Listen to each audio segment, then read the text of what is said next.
மீது விலை வைத்து கேட்டாலும் கொடுத்தாலும் கடை தன்னில் தாயன்பு கிடைக்காதம்மா.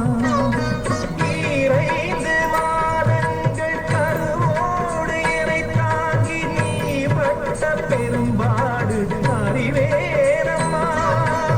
ஏழு ஜன்மங்கள் எடுத்தாலும் உழைத்தாலும் உனக்கிங்கு நான் பட்ட கடன் தீருமா உன்னாலே.